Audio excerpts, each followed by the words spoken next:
Welcome to Immerse Poets reading for week 15, day 71. Then Eliphaz the Temanite replied, "A wise man wouldn't answer with such empty talk. You are nothing but a windbag. The wise don't engage in empty chatter. What good are such words? Have you no fear of God, no reverence for him? Your sins are telling your mouth what to say. Your words are based on clever deception. Your own mouth condemns you, not I. Your own lips testify against you. Were you the first person ever born? Were you born before the hills were made? Were you listening at God's secret counsel? Do you have a monopoly on wisdom? What do you know that we don't? What do you understand that we do not? On our side are aged, gray-haired men, much older than your father. Is God's comfort too little for you? Is his gentle word not enough? What has taken away your reason? What has weakened your vision that you turn against God and say all these evil things? Can any mortal be pure? Can anyone born of a woman be just? Look, God does not even trust the angels. Even the heavens are not absolutely pure in his sight. How much less pure is a corrupt and sinful person with a thirst for wickedness? If you listen, I will show you. I will answer you from my own experience. And it is confirmed by the reports of wise men who have heard the same thing from their fathers, from those to whom the land was given long before any foreigners arrived. The wicked writhe in pain throughout their lives. Years of trouble are stored up for the ruthless.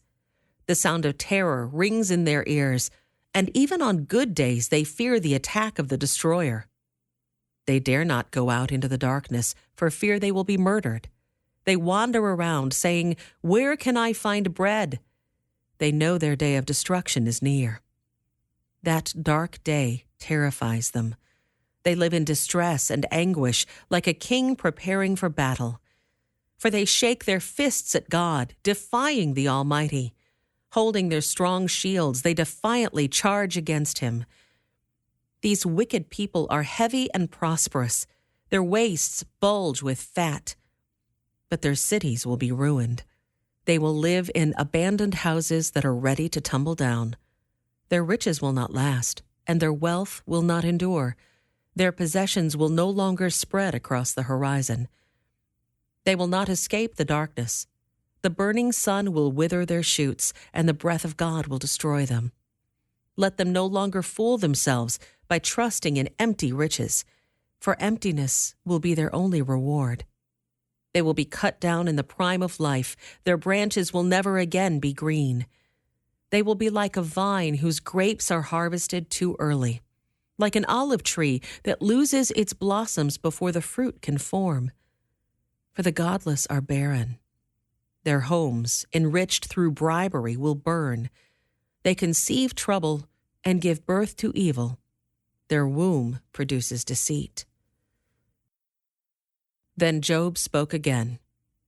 I have heard all this before. What miserable comforters you are. Won't you ever stop blowing hot air? What makes you keep on talking? I could say the same things if you were in my place. I could spout off criticism and shake my head at you. But if it were me, I would encourage you. I would try to take away your grief. Instead, I suffer if I defend myself, and I suffer no less if I refuse to speak. Oh God, you have ground me down and devastated my family. As if to prove I have sinned, you've reduced me to skin and bones. My gaunt flesh testifies against me. God hates me and angrily tears me apart. He snaps his teeth at me and pierces me with his eyes. People jeer and laugh at me. They slap my cheek in contempt. A mob gathers against me. God has handed me over to sinners. He has tossed me into the hands of the wicked. I was living quietly until he shattered me. He took me by the neck and broke me in pieces. Then he set me up as his target, and now his archers surround me. His arrows pierce me without mercy. The ground is wet with my blood. Again and again he smashes against me, charging at me like a warrior. I wear burlap to show my grief. My pride lies in the dust. My eyes are red with weeping. Dark shadows circle my eyes. Yet I have done no wrong, and my prayer is pure. O earth, do not conceal my blood. Let it cry out on my behalf. Even now my witness is in heaven. My advocate is there on high. My friends scorn me, but I pour out my tears to God. I need someone to mediate between God and me, as a person mediates between friends. For soon I must go down that road from which I will never return.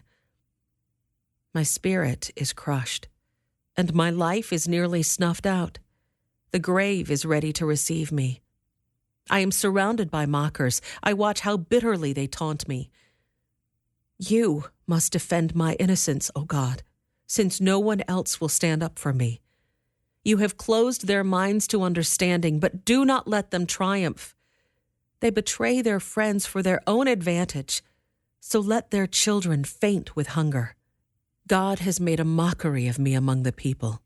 They spit in my face. My eyes are swollen with weeping, and I am but a shadow of my former self. The virtuous are horrified when they see me. The innocent rise up against the ungodly. The righteous keep moving forward, and those with clean hands become stronger and stronger. As for all of you, come back with a better argument, though I still won't find a wise man among you. My days are over. My hopes have disappeared. My heart's desires are broken. These men say that night is day. They claim that the darkness is light. What if I go to the grave and make my bed in darkness? What if I call the grave my father, and the maggot my mother or my sister? Where then is my hope? Can anyone find it? No. My hope will go down with me to the grave. We will rest together in the dust. This concludes today's Immerse reading experience. Thank you for joining us.